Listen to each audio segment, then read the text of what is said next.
Hi guys, how you doing today? Good. Great. Hi, we're doing good.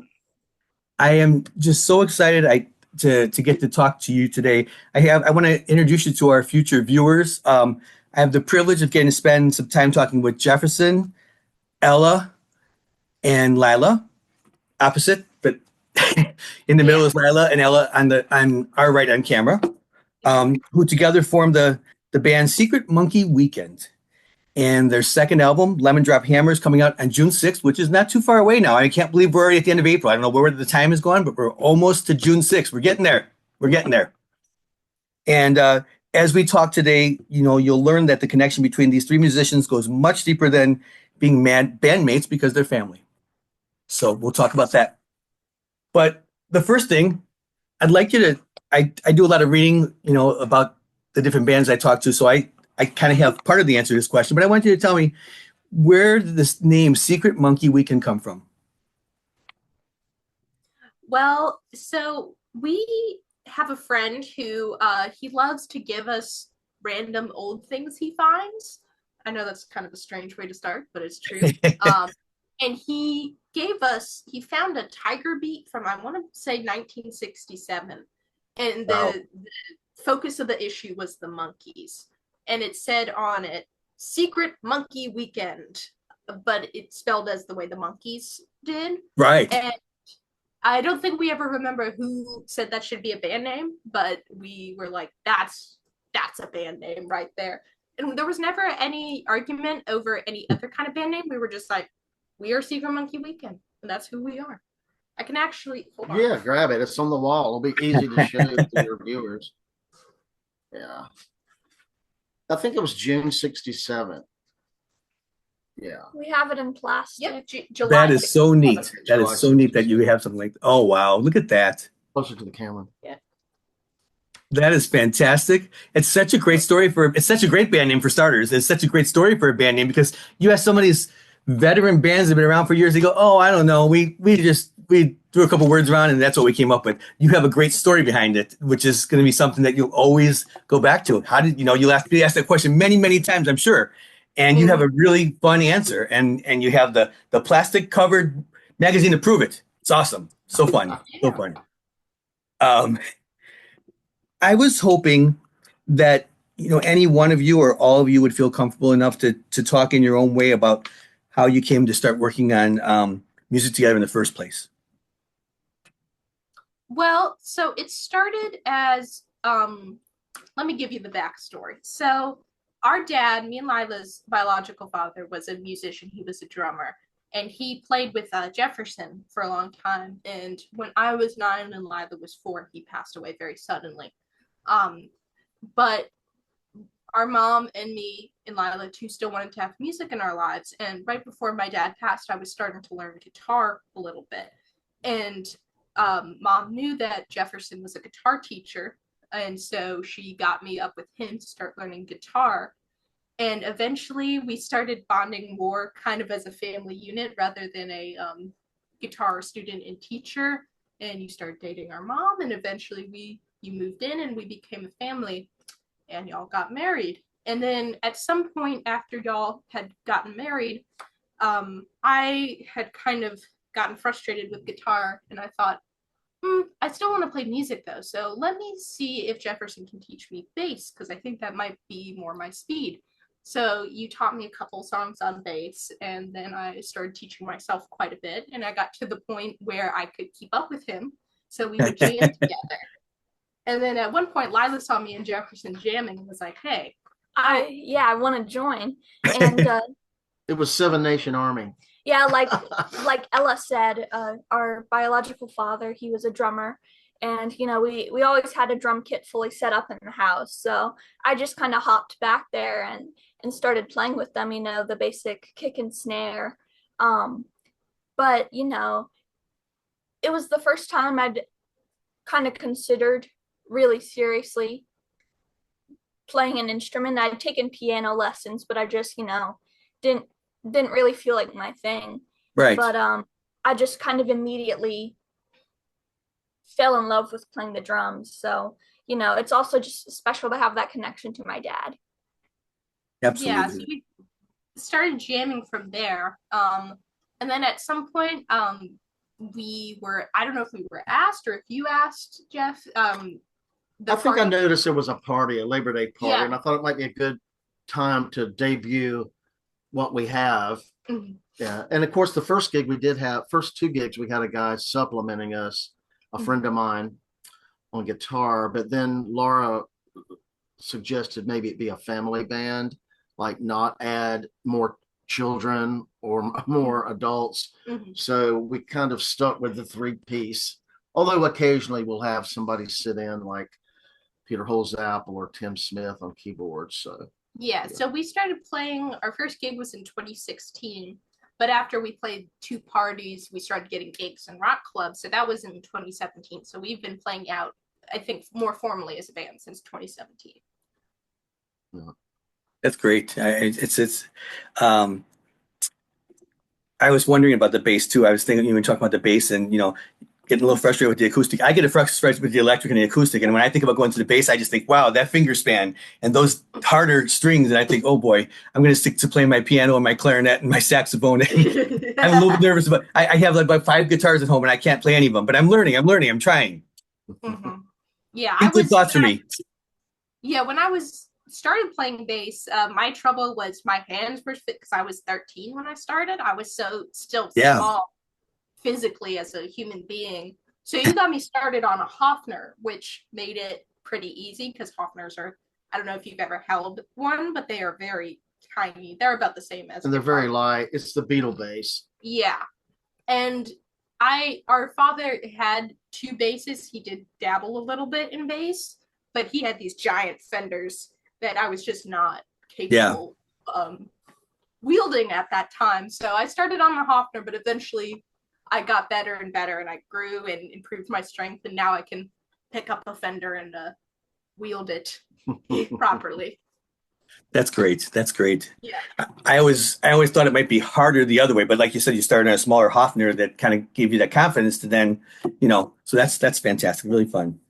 Um, I was just going to say that, life delivers, some great experiences as well as difficult challenges to overcome. And, music is something that people turn to as a form of therapy, and to express feelings through emotions, I mean, through lyrics and melodies.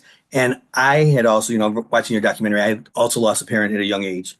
So I can relate to that in many ways, not in the same ways. We all have different experiences in life, but and music's been one of the key elements for me. I just wanted to tell you that, you know, as an extra form of strength for you. That's I found the strength to push forward with music, even when it wasn't easy to do so. We find ways because we're survivors. We're people that push forward, and so I can appreciate the situation and how you've made something really good, a family bond strong, out of something that was not good. It was but I just wanted to say that because I have gone through this also, and I just kind of wanted to reassure Yeah. that there's other people out there that go through that. We all walk some very similar walks in life, and music is our walk. Our walk is music, right? Our walk is music. Yeah. Yes. Eat, sleep, and breathe. Unfortunately for me, I have a couple hobbies, but I eat, sleep, and breathe music is kind of my thing too. Yeah. So I was wondering if each of you maybe have a specific musician that you'd be speechless if they walked onto your stage during one of your gigs to just join in for a song. Someone that you don't know, someone that you've seen perform and you've heard them, or anybody? Man, we haven't gotten this question before. At least I haven't. That's a good question. I'll have to think about it. Ella, what do you think? I already know my answer. It's the kind of cliche answer for bass players, but it's true. Paul McCartney's always. Oh my goodness. Bass inspiration. Yeah. We'd make him play piano though. Yeah. No. Let him play what he wants to play. But yeah, I look up to him so much. And even though I don't think I'm as complex a bass player as him, I tend to go for more simple stuff, especially because we're a three-piece. But yeah, he's just everything he does, I'm obsessed with as a bass player. That makes two of us, but just as a musician, I'm not a bass player, but as a musician, everything he does, I'm pretty obsessed with too. So, and he's my favorite of the four. He's my favorite of the four Beatles for sure.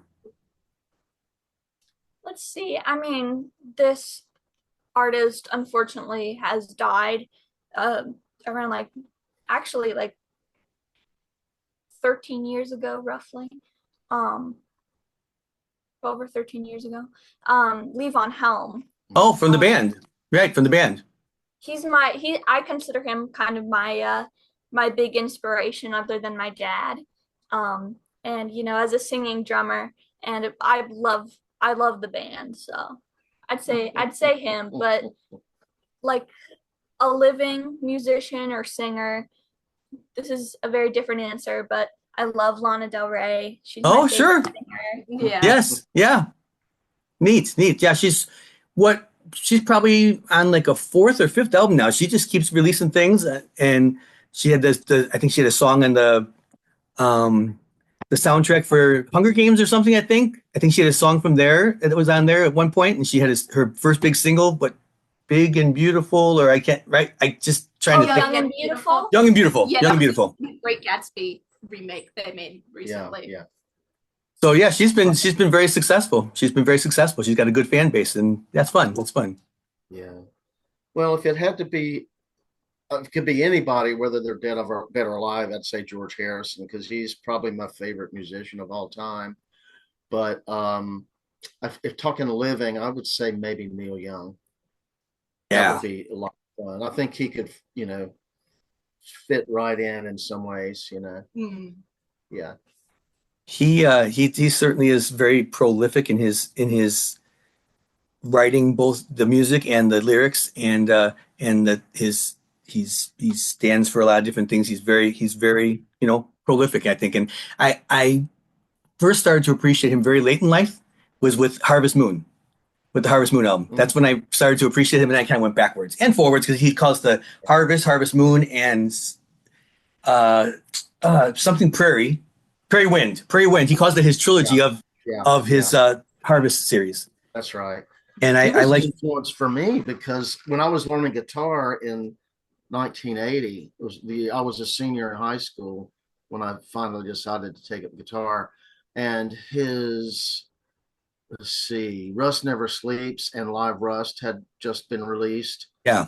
Or slightly before that. And then I started going backwards album by album. Then Comes a Time, because I only had an acoustic then. Comes a Time seemed like a great album to play acoustic with. And then, went on back till, like his biggest album ever, I guess, was Harvest. But yeah, there was so much for a young guitar player. Yeah. To take away and learn from with Neil Young that he stuck with me and I stuck with him. So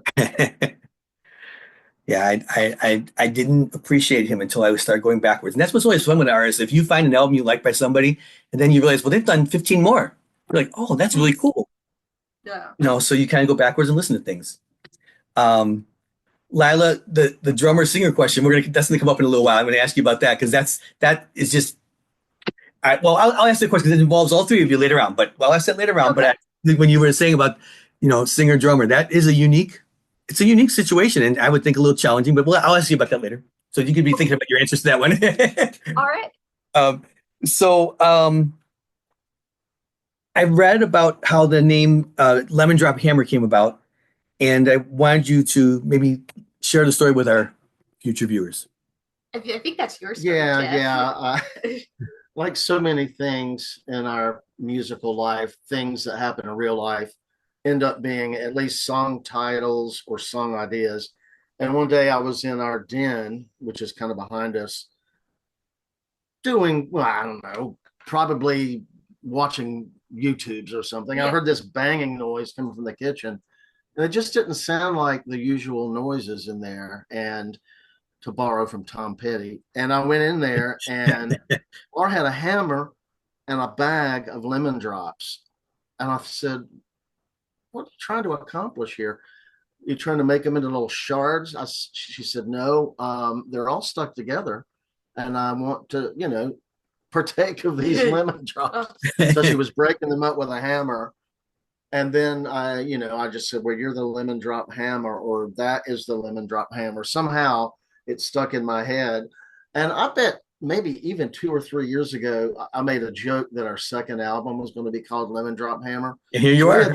had yeah, we had the Lemon Drop Hammer name. But the funny thing is, we did not record or write a song called that until the week of the studio sessions. I said, it would be really nice if we had a song called that. Mhm. So I ended up writing it under pressure, and that's where that came from. Yeah. Well, it came out pretty good for being under pressure. It sure did. Yeah. Thanks.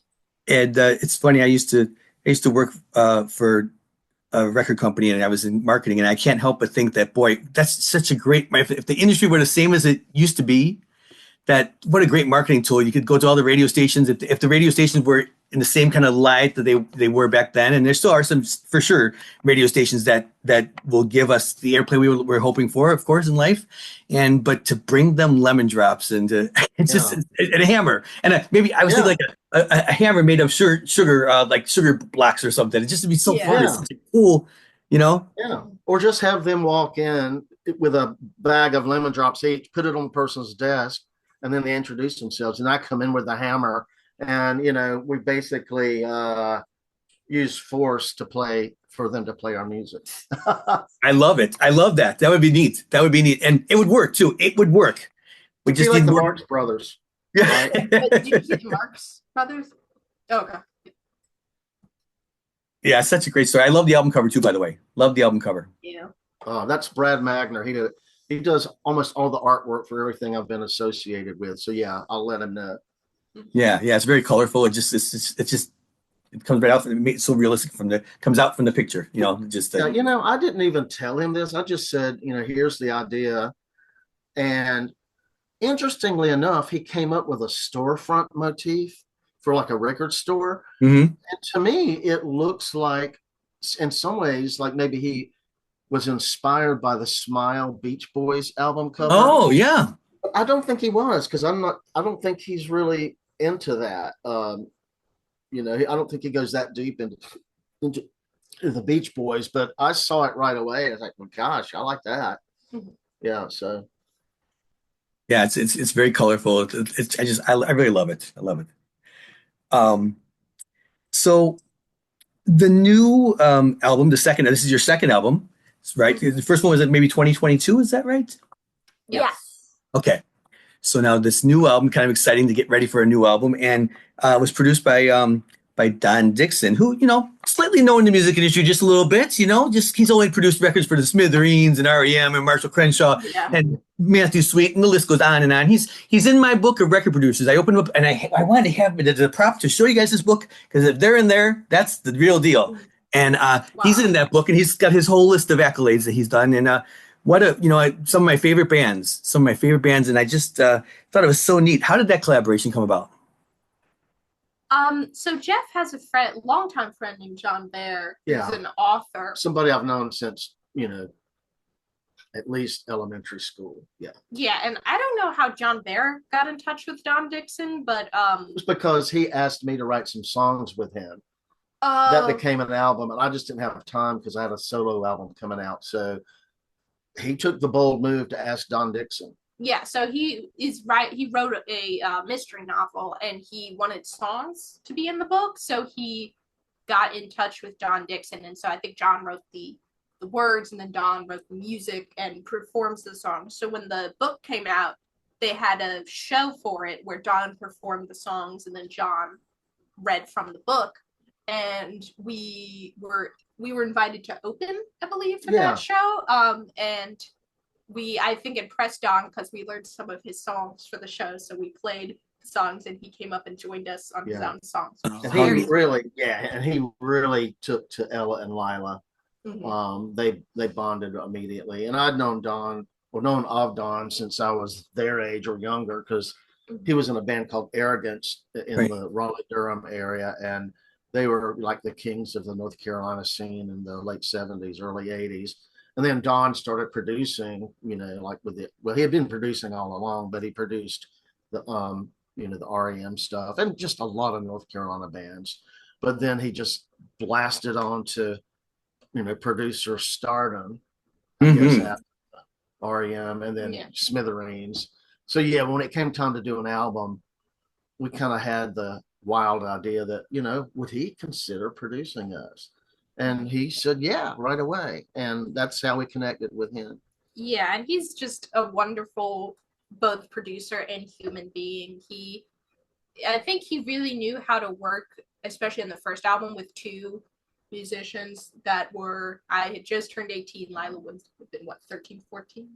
14. Yeah. It was 2021 we recorded it, so you would have been almost 19. Yeah.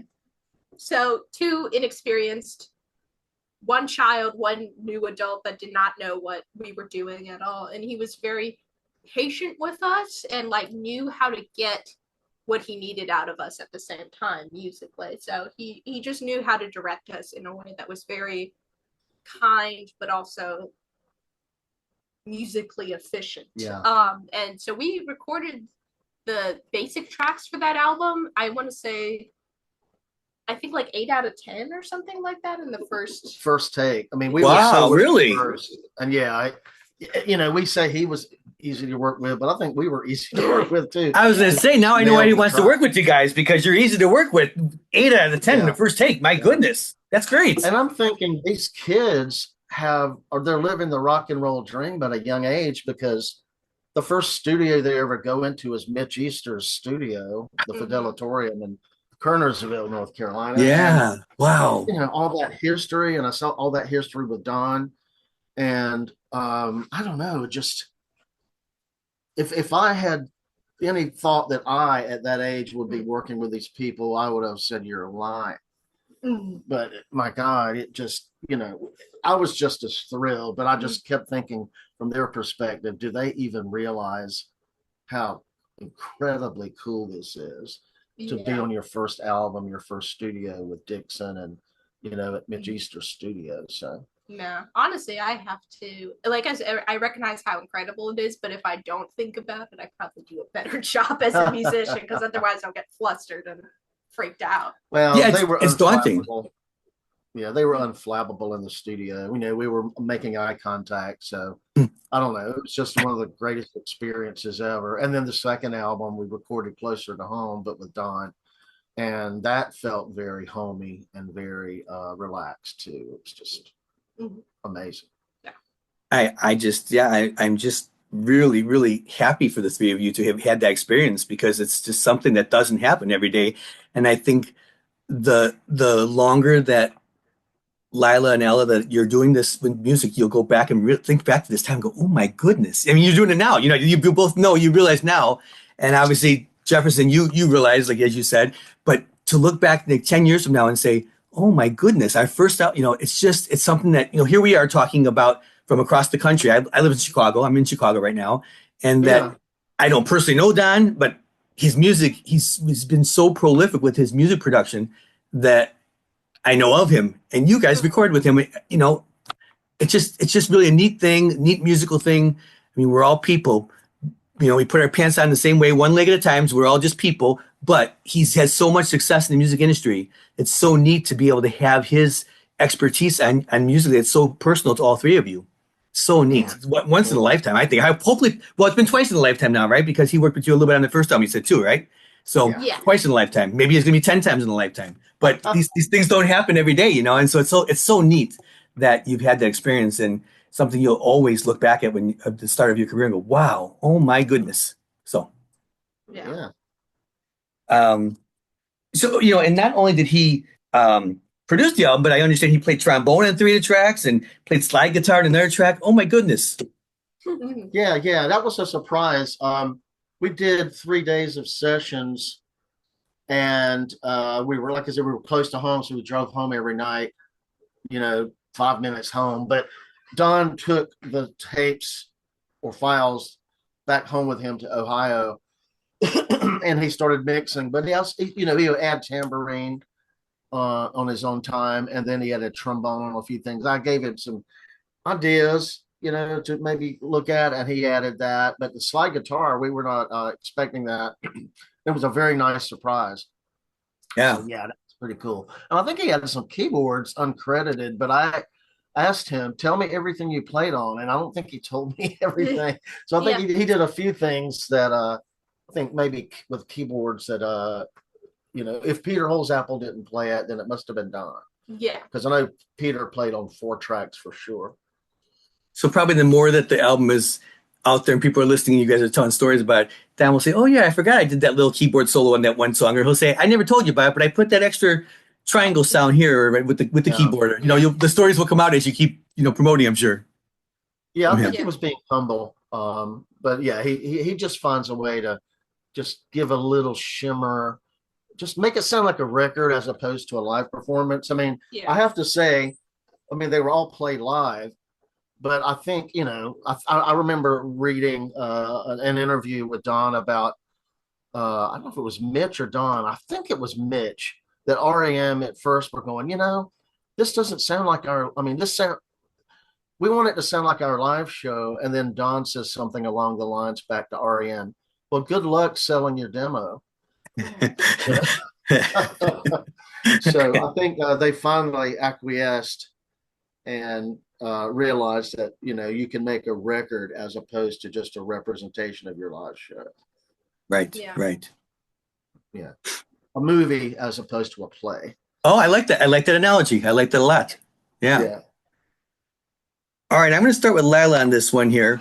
So, when you need to step away from music for a little while, like when you're like, okay, I've banged on the drums and I've hit the cymbals enough today, and I've the bass drum, my foot hurts from hitting the pedal, and I'm stepping away. What is it? Are there hobbies? I'm going to ask all three of you, but I'm just going to start with Lila. Activities or hobbies, family hobbies that you do to step away from the music for a moment. And we spend a lot of time in it, I'm sure, but when you need to just step away and do something different, what is that? Quite a few things. I love to draw and paint. That's always something I've loved to do. Even before I started playing music, I've always had such an interest in art. So that is definitely something I go to for you know, to relax. And us as a family, we watch a lot of TV and movies together just on streaming. Recently we've been watching The Righteous Gemstones. We've Yeah. watched Mad Men. All I watch kinds Mad Men. Yep. so that's also a good way to kind of cool down after, a tiring rehearsal. Um, I love to play video games like on my phone and stuff. So that's another one of many things I do to relax. As a side question, I don't know. My son just recently got a phone. My son is 14. He recently got a phone. Do they put like little sticky things or super glue on the hands so that they won't take them out of their hands? Lila, like he will not take that phone out of his hand, and he's only had it for about 2 weeks now. Yeah, they do. I always have my phone in my hand, right here. Yeah. I'm There you go. surprised That's they right don't, there. like a strap that puts on your arm, kind of like the notes a quarterback uses to call plays or whatever. Yes, right. Seem like that would be a natural place Well, to I have mean, it. we both are wearing Apple Watches right now, so that's kind of the equivalent. That's true. Pretty much. Yeah. Yeah. For a while there, I was thinking, when I would be talking with someone in person or having a conversation, they'd look at their clock all of a sudden, their watch, and I was thinking, taking it personally, thinking, oh, maybe the conversation, they got to go somewhere. But then I started putting it all together, and yeah, those Apple ring phones the ring watches are pretty common now, and so it's okay. They still want to talk. It's just that they're getting, when they put their hand down, they don't say I have to take this. Then I feel better. Yeah. So yeah, we're living in the world of technology, for sure. But yeah, my son Minecraft and all these different games. He tries to teach me, and I was a video game person when I was younger, but I can't keep up with some of the games he plays now. He's trying to teach me. He's really trying to teach me. I thought I was good, but I'm terrible. Yeah. I personally love technology, but it's strangely enough, a lot of my anxiety dreams or nightmares at night are about technology going wrong. Maybe there's a horror film about that, like a phone has been hijacked, or I can't seem to remember a password, or I'm trying to just dial a number and it's auto type keeps taking over. I had one last night and it's like I would love to not have a technology nightmare for once. Yeah. Yes, I understand that completely. I do. Ella, so Lila mentioned some of the family hobbies, but maybe any personal hobbies that you have that. Oh goodness, I have quite a few. I read a lot. I just for pleasure, both fiction and nonfiction. I'm a college student right now, and I major in history, so I read a lot of. Oh, how exciting! Yeah. I read a lot of stuff either for school, or for pleasure. In like history books. I crochet a lot. I do embroidery. I play video games. What else do I do? Walk the dogs. I walk the dogs. That's not so much a relaxing activity. Right, I Oh, bet. Very That's enough. rambunctious dogs. Yeah. Yeah. I would Yeah. imagine when talking about the dogs having to give them bones to get them to calm down and take them for a walk. I'm picturing two very large dogs being walked around. Oh yeah, We they're have two big. Great Pyrenees. If they were here, they would stretch from one end of the screen to the other and about this tall. They're Pyrenees, so they're just really big dogs. Wow. And they're young. Yeah, they're almost 2. No. They'll be 2 years in August. Yeah, 2 years. Yeah, they get big fast. They start as little puppies, but by the age of 2, they're full size and Oh, Yeah. We got them at I think when they were 2 months old, and they you just could hold them like babies. yeah, and I just like sometimes I wish I could shrink them down just so I could like cradle them. yeah. Yeah, they're my babies. They're my humongous, loud babies. That's so neat though. It's always nice to have extensions of the family in the way of pets because they're part of the family. They're extensions. I don't know how much they watch Mad Men or whatever. But they are part of the family. Yeah. Yeah, we watched that too. That was we watched that as a family as well. Yeah, love that series. What was it you were saying? Oh, we have cats too, Yeah. which are on the album. We have a song called Mimi and a song Oh yes, called Mara. And I have yet to write songs about the pups yet, although I kind of reference them in the Mimi song. But yeah, I think maybe the next album will, be devoted to Chester and Claudine somehow. It could be a concept album. It could be a concept album about the lives and the minds of dogs and cats, right? Well, that was the original idea for the album before I came up with the Lemon Drop Hammer. We were going to name it after our street we live on. Yeah. And I had already written, and those songs are finished about us coming to live here as a family. And all the kids on the street, which is actually in the song We Can Be Friends. It kind of chronicles what it's like to be their age, or maybe 9 and 4 on the street. And so yeah, definitely home life, which is not always a rock and roll theme, seems to come naturally to us. That's great. Jefferson, any hobbies in your spare time? I'm sure you're doing lots of things too. All three of you are very busy people. What anything that no technology though. No technology because Oh yeah. I'm that's just I can learn. I'm like my dad. I can take things apart and put them together, but I'm not especially good with woodworking. So I'm actually probably better with technology than I am working with wood. So I actually like to work in the yard a little bit. But my main passion is baseball. This is a Brooklyn Dodgers cap. My Baltimore Orioles are my favorite team of all time, and I keep up with them. I read a lot of baseball forums about them and MLB, and reading biographies. And I love music biographies, but history. Laura and I, my wife, are both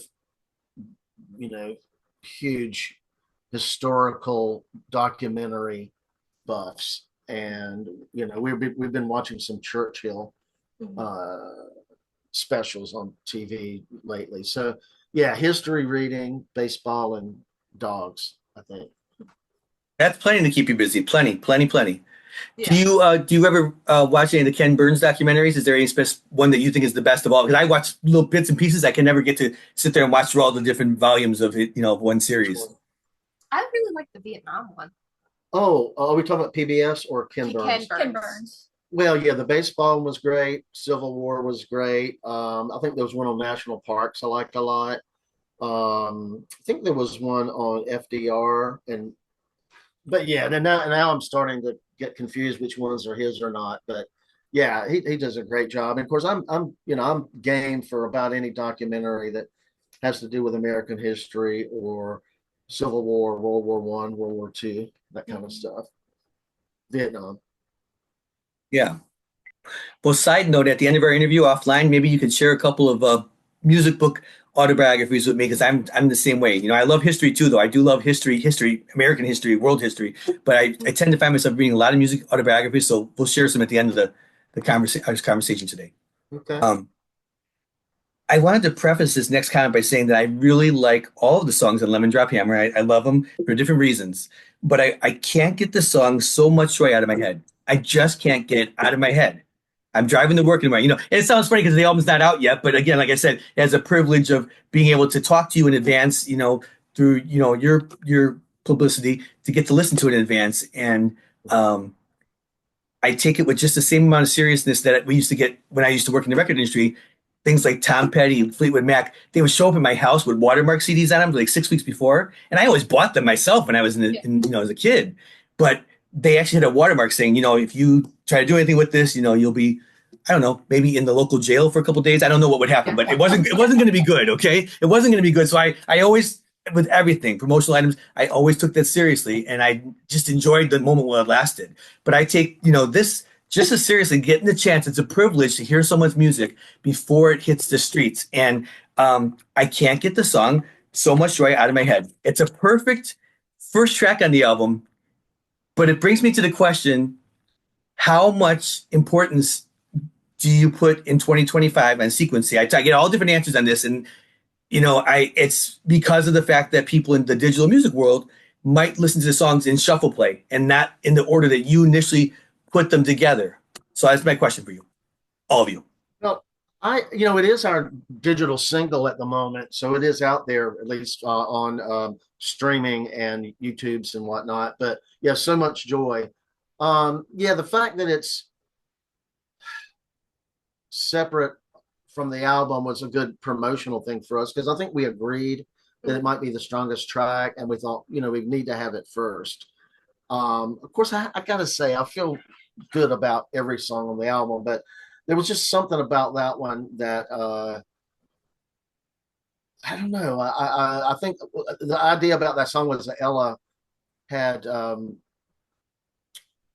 party, a graduation party from high school, and she had been feeling kind of down and having a hard time because her grandmother was dying pretty much. Her grandfather died the year before, and she was basically the caregiver for her grandmother.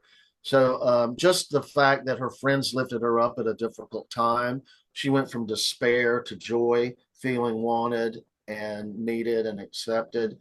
And so Ella came to me with those lyrics, and I thought, okay, lyrics only. What do I want to do with this? I said, I want to make this a really strong song. So I'm going to go for what I think are our strengths, which is like sometimes a mid 60s kind of sound with hooky backing vocals and a guitar hook. So I think we have actually two vocal hooks in the song, and the opening riff is, just like, the Kinks or the Yardbirds would do.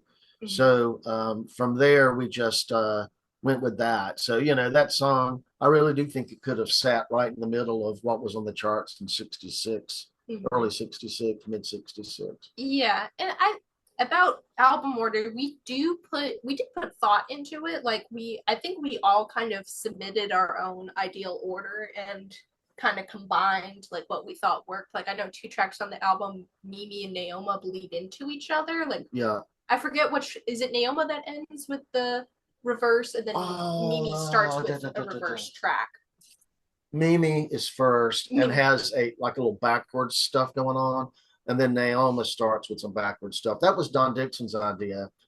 But the thing is, we didn't plan them to be back to back. And I thought, that does make a nice link between the two songs. And it was sort of the White Album concept of having some strangeness, or like Strawberry Fields, some really odd stuff at the end of the song. But in our case, we started another song kind of like Strawberry Fields ended. So yeah.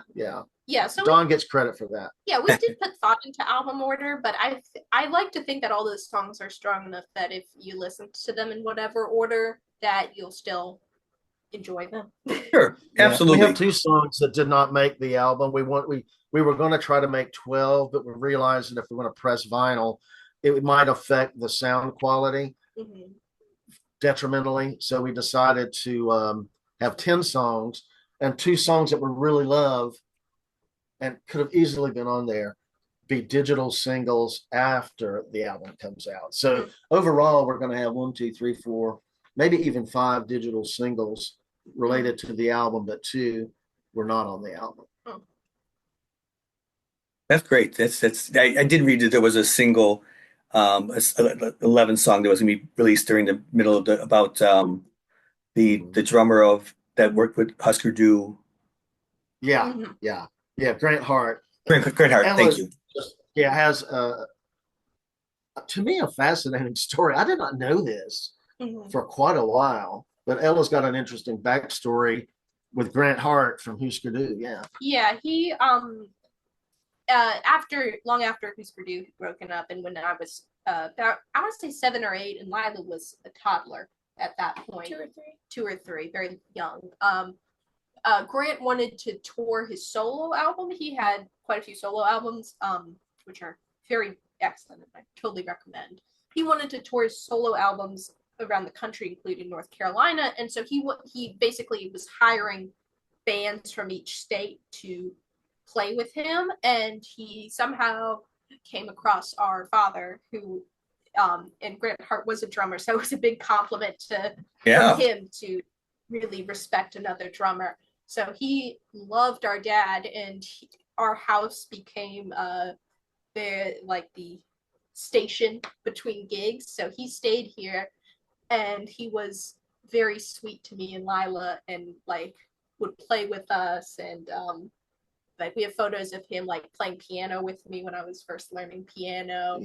And we kept in touch. We were pen pals after he moved or he went back to Minnesota, and he would send me things in the mail. Like he made collages, so I don't know where they are, unfortunately, but he would send me collages for holidays and stuff like that, and records he thought I would like. So he was truly like my friend, and at the time I didn't really register that he was famous at all. I was just like, I like this guy, he's awesome. And then later, as I grew older, I was like, oh wow, that was an interesting relationship that I had with someone who, like, now when I tell people that, they're like, what, you knew Grant Hart? Right. Well, and Ella, it was almost like he was a doting uncle who just really loved Ella. And, I only became more aware of that as time went on. I saw that version of his solo band with their dad. They played Atlanta and Chicago too. So I don't think it was limited to just around here. Okay. State by state. Okay. Yeah. But anyway, I got to meet him. After Matt died at a memorial where he performed. And, he performed at. We're not related by last name. We did explore that a little bit, but we figured it might be in the old country somewhere. Yeah, the Right. Right. That's a great remembrance to have that, and the different people that you've interacted with and that do something that you love, the music, and that their place in the music industry. It's such a neat story to always cherish. And there's a song that, like I said, the single that's not on the album. It's called Grant Hart Morning Star, and it'll happen sometime after the album's released. I honestly, I didn't think about this, but Mom pointed out yesterday to me, like, I think Grant was a big musical inspiration for you as a songwriter. And I was like, I never thought about that, but I think it's true to have somebody so talented and wise, like, even at that young age, really. Yeah, I mean, you could write a catchy song with an edge. And usually a sort of I don't know how to say it, like a deadpan message, something in it that was maybe somewhat comical but somewhat pointed at the same time. His last album it's a concept album, and it tells the story of Paradise Lost. The Argument. Yeah, they are. Oh, interesting. It's really, really great, and we still listen to that album all the time. We've been wanting to cover one of his songs. We still haven't decided which. But. Yeah. I'll have to go back and listen to some of his music. Then I'll have to check it out. I've got my homework to do now, and that's good homework. I like listening to music for homework. That's always fun. I know that Jefferson and Ella can attest to the challenge of playing guitar and singing at the same time. It can be challenging. I can't play guitar, but I can only imagine that if I had to sing and play guitar, it would be challenging. I play a little bit of piano, a little bit, and it's hard sometimes to focus on my vocals when I'm worried about what keys I'm going to hit. But then we were talking about this before, Lila, to play drums and sing at the same time. Just my opinion, I I'm always blown away by people who can do that. I can count on my hand, at one hand, the number of famous drummers who are also vocalists, and not just of harmony vocals and background, but lead vocals from the drum set. It's something very special. Did they come naturally to you, or is it something that you just has evolved and gotten better over time? How is that? Tell us a little about that. I guess it kind of came natural to me. I mean, you know, I definitely struggle sometimes with it. It's hard to sing and do more complicated drum parts, or hard to play drums and sing more, more complicated songs. But I guess it's just kind of something I've always done since we started playing. And I definitely consider myself more a drummer than a singer, but um I guess, like, it's challenging sometimes, but you know, if you've done it for as long as I have, I guess, and do it as much as I do, it kind of comes natural at a point. Yeah, you've always been such a strong, fearless singer. So. That's exactly what I use to describe Lila all the time as far as musically. Lila is fearless. Would just get back there and just start singing and didn't care whether Lila had really learned the vocal part. Lila was going to find the vocal part pretty quickly. And the fact that, I mean, I could see, oh my gosh, Lila developing as a drummer and ended up having this really good sense of timing and such a nice touch with the snare and being economical and serving the song just like your dad did. I hardly ever had to explain to Matt how to play on a song. He always, and he would add things, like, even to my original songs. He kind of arranged it his own way. And Lila, it's just so rare, or both of them really, that I ever have to give them hints or whatnot how to play a song. I might say, hey, can you try I call it the Shirelles beat or the girl group beat or something. But Lila tends to know where to go instinctively, just the way all terrific musicians are. And then Ella, again, same thing, just like born with bass coming through her fingertips. That's, yeah. Oh, go ahead. No, please, please. I feel very lucky that I started playing with a very seasoned musician like my papa, and from day one, very talented bassist like my sister. So I doubt I'd be have gone as far as I have without them. Um, and they encourage me to keep on playing when I get frustrated, and I like to think I can do the same for them. That's what a family band does. They work together. Yeah. They inspire each other. I have to play every day to keep my chops going, though. They they'll walk in a room and chances are I'll have a guitar in my hand. I don't plug in when I practice, but I have one in the bedroom. I have like 5 guitars in the bedroom. Yeah, there's a guitar in like every room with the bathroom. Yeah. Basically. There's guitars in my room and I don't play guitar. I just love playing and I just like to improve. I like to try not to, I don't want to be stuck somewhere. So I feel like this band has made me grow as a guitarist because I'm the only guitar player in the band. So they give me the confidence to, keep working harder. But because I feel like they sound terrific every show and I'm the guy who has to really work at it. So. Well, since you've given me 2 guitarists, and you're really, really, this has been a lifelong thing, you got to give me a third one. Give me one more guitarist that you really look up to and admire over the years. The guitarist. Boy, that's an interesting thought. I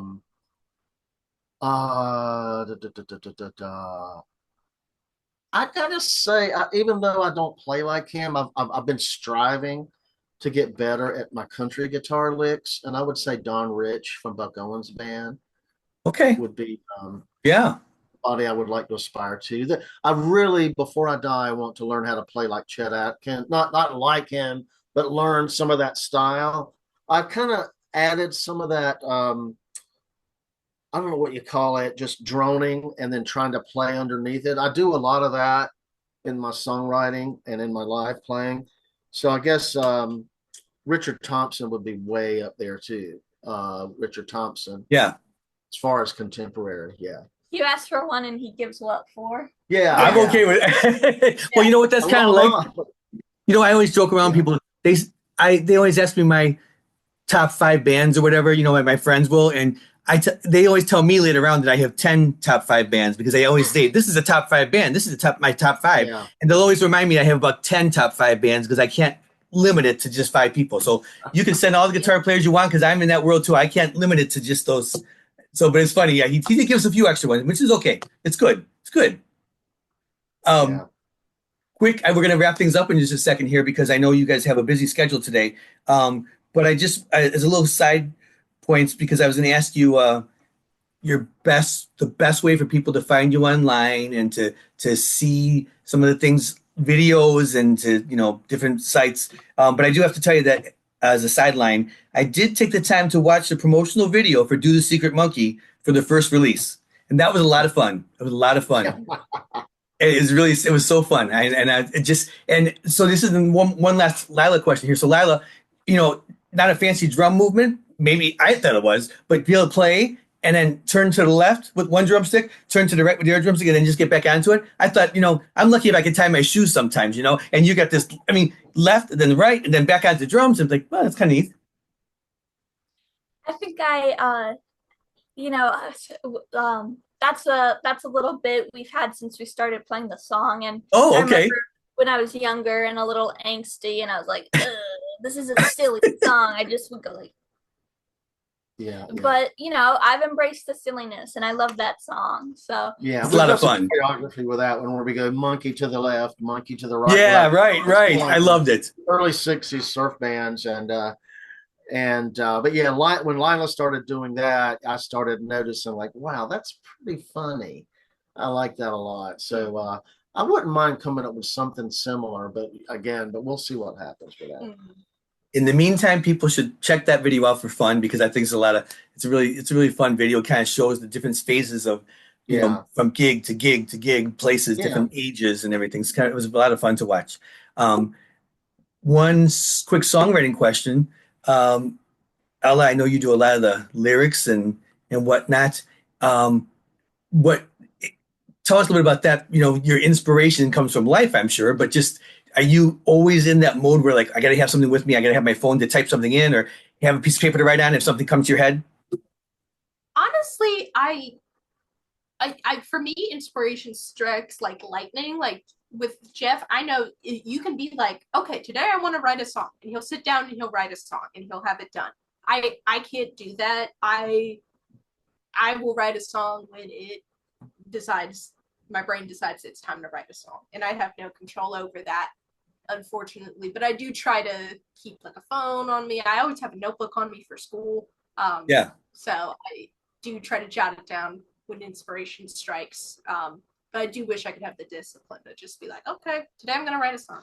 It's hard to. It's really. I mean, it's more divine the way you're doing it because it's really that you can't just force yourself. And anybody you talk to that writes music, I mean, there are song circles where people sit down, 5 or 6 of them, they're trying to put together some thoughts together for a song. But even that's challenging sometimes if the inspiration doesn't come. It just kind of has to happen, right? I'm an amateur songwriter, and I used to have green and red folders in my file cabinet, and the red folders were things I just throw little notes into for some song someday, and then the green folders were the ones that were done. Just because I'm a teacher in life sometimes too. Yeah. And so it's very that I just had to have it all organized. Well, that system's fallen away many, many years ago, but it was kind of fun while it lasted to be able to keep that. And then I would write down like 5 song titles a day and then just see if I ever wanted to make any of them into a song. If it ever, I just didn't, the picture on the wall or, broken light bulb. I just would come up with, if I thought about it too long, it wasn't any good. But if I just looked around the room or thought through my day,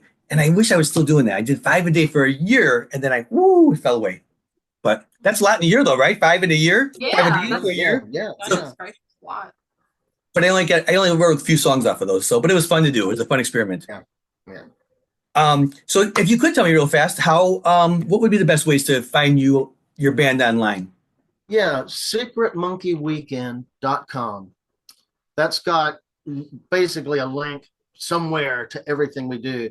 Although, Linktree, same thing. You can add the name Secret Monkey Weekend, lowercase, to every social media, whether it's YouTube, Instagram, Facebook, and you'll find us. I will say our Facebook channel is very active.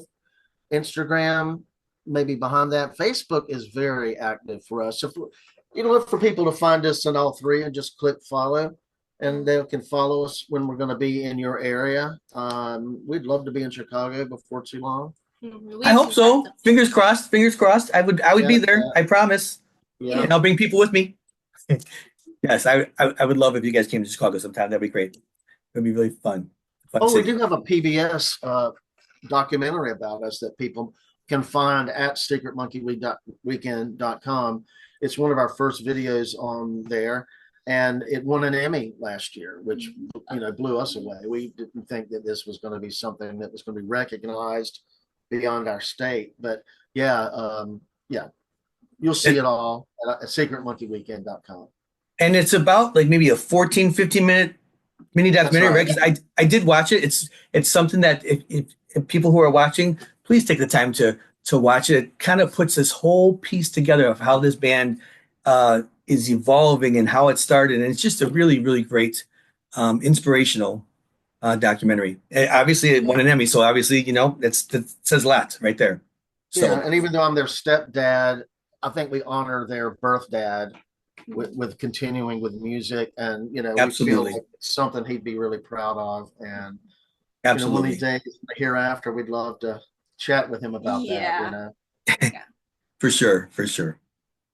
Thank you so much for having us. We Oh, had a great time. You're so welcome. I wish all of you the best success with your music, and just keep growing with all of the playing, the songwriting, the joint together as a band, the joint musicianship. So it's very exciting to see this. And I just want to remind people that watch the interview to make sure you check out the new album from Secret Monkey Weekend, Lemon Drop Hammer. Such a cool name. I love that. And it'll be available on June 6th. And like Jefferson said, So Much Joy is available out there right now. It's available on some streaming platforms and whatnot. Yeah, So Much Joy. And then on May 9th, we'll have We Can Be Friends will start streaming as a digital single. So fantastic. Lots of good things to look forward to. So I just want to get some music autobiographies for me offline here. So we're gonna say goodbye to our audience, but our future audience. But yeah, thank you so much to all three of you. Jefferson, Lila, Ella, Secret Monkey Weekend. Thank you so much. Thanks so much. Thank you. Thank you.